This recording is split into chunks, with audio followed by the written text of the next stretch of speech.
22 января 2017 года Сибайским городским судом рассмотрено ходатайство следователя Следственного отделения отдела МВД России по городу Сибай об избрании меры пресечения в виде заключения под стражу в отношении местного жителя города, который подозревается в совершении разбойного нападения на магазин «Красное-белое», имевшего место в вечернее время 20 января 2017 года.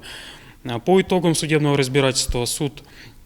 вынес постановление, которым удовлетворил ходатайство следователя и избрал в отношении подозреваемого меру пресечения в виде заключения под стражу, поскольку пришел к выводу, что данными, представленными стороной обвинения, подтверждается причастность данного жителя города к преступлению, в котором он подозревается.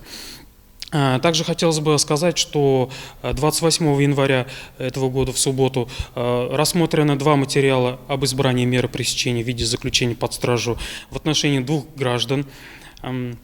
которые также подозреваются в разбойном нападении на магазины 22 января на магазин в поселке Горном города Сибай, 26